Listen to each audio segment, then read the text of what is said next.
manifestations condamnant la violence en Algérie se multiplient. Matoub Lounès, quant à lui, n'a jamais baissé les bras devant le fondamentalisme. Le combat pour sa culture berbère, sa langue et sa différence, il le poursuivra toujours, même si le 26 septembre il a été enlevé et séquestré durant 15 jours. Un enfer qui ne peut altérer son espoir de connaître un jour une Algérie démocratique.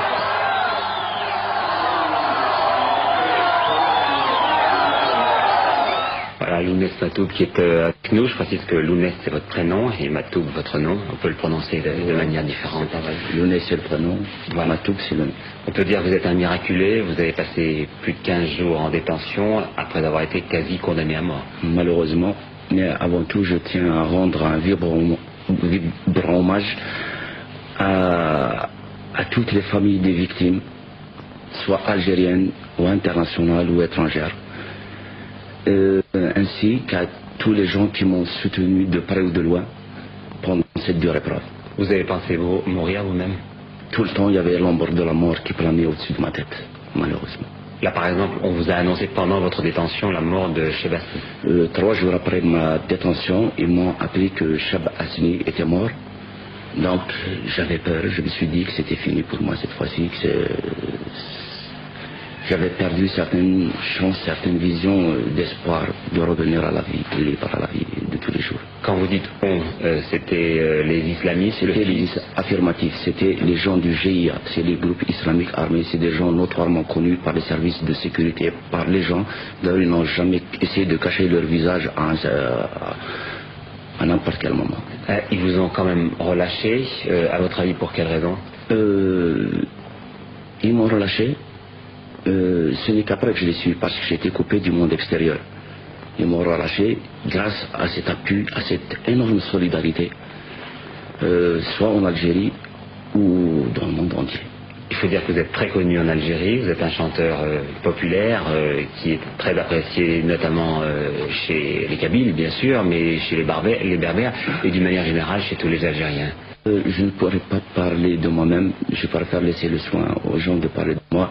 Quant à être connu, je pense être connu chez moi, mais je n'ai pas mesuré cette dimension, cette envergure quoi, et me concernant. Vous préférez ne pas parler pour vous, mais vos chansons parlent pour vous.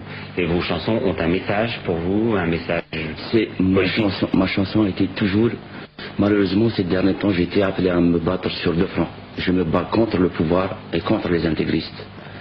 Parce que ce qui arrive en Algérie aujourd'hui risque de contaminer tous les autres pays, à commencer par le Maroc ou la Tunisie, et ainsi de suite. Donc c'est la décadence, c'est l'escalade de l'horreur en même temps. Et vous n'avez pas envie de renoncer à ce combat, bien sachant que vous êtes menacé en permanence. J'imagine que quand vous livrez une déclaration comme celle que vous faites ce soir, vous savez que vous êtes regardé. C'est sûr, mais je pense que mon combat est noble, il est juste. Mourir pour cette noble cause ne sera pas un sacrifice en vain. Donc je continuerai à me battre, davantage encore. Et encore avec une maturité, je préfère.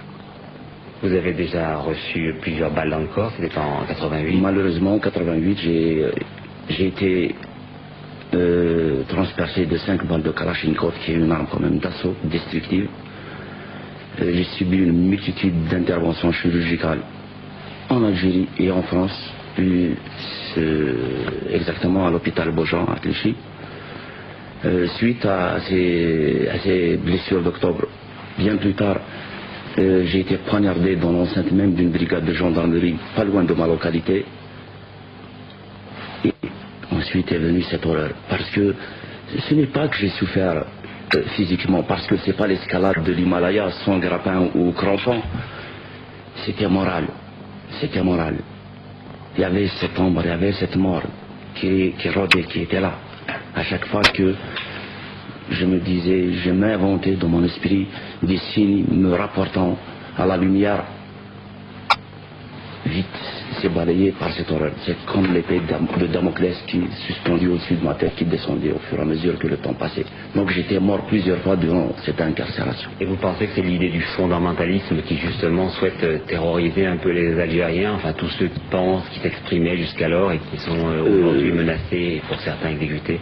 Malheureusement, c'est cette triste réalité. Ces gens sont prêts à tout. Pour eux, la mort n'a pas de sens. Ce bas monde n'est que foutaise.